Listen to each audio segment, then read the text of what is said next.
सेबों का मुरब्बा लेकर आता हूं। मुकाबला करते उलमाए देवबंद का, मुकाबला करते उलमाए देवबंद का, तनकीद करते उलमाए देवबंद को। जाओ हुसैन अहमद मदनी को पढ़कर देखो, यही कराची है, यही खालिक दीना हाल है। आप अंग्रेज की अदालत में खड़े हैं, अंग्रेज जज कहता है आपने फतवा दिया है अंग्रेज की फौज में भर्ती होना हराम है, हराम है। फरमाया दिया क्या होती है, अब देता हूं, देता रहूंगा जब तक हुसैन अहमद मदनी के मुंह में जुबान बाकी है, सीने में कुरान बाकी है। मैं कहता रहूंगा अंग्रेज तेरी फौज में भर्ती होना हराम है, हराम है। मौलाना जौहर कदमों पे गिर पड़े, हजरत बयान बदल दो। फरमाया जौहर बयान बदलता हूं, ईमान बदल जाएगा। ईमान ठहर जरा मैंने स्टेशन पे आ लेंगे, ईमान बदल जाएगा। अंग्रेज जज कहने लगा आपको पता है ऐसी बगावत वाली तकरीर की सजा क्या है? फरमाया तुम बताओ। उसने कहा मेरी कलम के अंदर बड़ी कुव्वत है, ऐसी बगावत वाली तकरीर की सजा तख्तेदार है, फांसी है। मौलाना ने ब्रीफ केस खोला, सफेद कपड़ा निकाला, अदालत में लहरा कर कहने लगे ओ अंग्रेज जज तुम्हें इल्म होना चाहिए, हुसैन अहमद जब देवबंद से आ रहा था तो कफन का कपड़ा भी साथ ले आया था।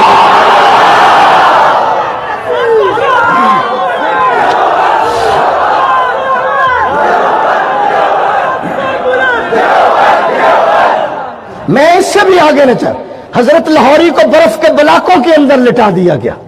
एक बलाक बर्फ का इधर, सर्दी का मौसम, दूसरा बलाक इधर, हजरत को दरमियान में रखा अंग्रेज ने। और जिस वक्त आप बेहोश हो गए, जिस्म ठंडा हो गया, जब होश आया तो अंग्रेज ने एक तरफ उठाकर रखा और पूछता है लाहौरी अब जुलूस निकालोगे?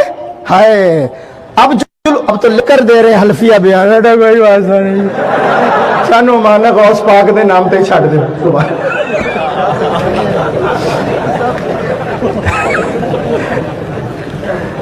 अब जुलूस की क़यादत करोगे?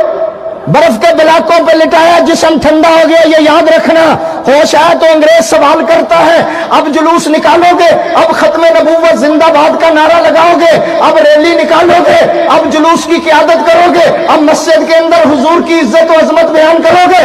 देवबंदिया फख्र करो, फख्र करो। हजरत लाहौरी कहने लगे ओ अंग्रेज मेरी बात भी सुन ले, मेरा जिस्म ठंडा हो चुका है, ईमान पहले से भी ज्यादा गर्म हो चुका है। हजरत मैं क्या क्या सुनाऊं इनको।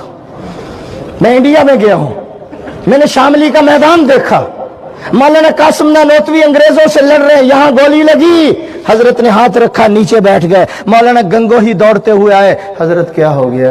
गोली लगी है। बैठे बैठे हजरत गंगोही ने 3 मरतबा नमाज वाला दुरूद शरीफ पढ़ा। हजरत हाथ उठाइए, हजरत ने हाथ उठाया, फट तो दरकिनार खराश भी नजर नहीं आ रही। उलमाए देवबंद पे भौंकते हो, जुबानें बंद रखो।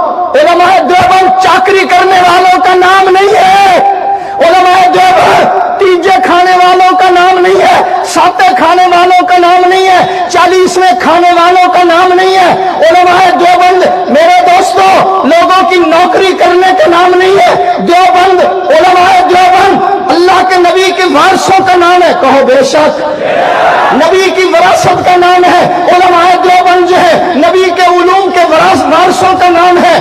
देवबंद जो है ये सहाबा के दिफा का नाम है। देवबंद जो है कासिम नानोतवी के इल्म का नाम है। देवबंद जो है गंगोही के तकवे का नाम है। देवबंद जो है हुसैन अहमद मदनी की अजीमत का नाम है। देवबंद जो है अनवर शाह कश्मीरी के इल्म का नाम है। देवबंद जो है हजरत उबैदुल्लाह सिंधी की जद्दोजहद का नाम है।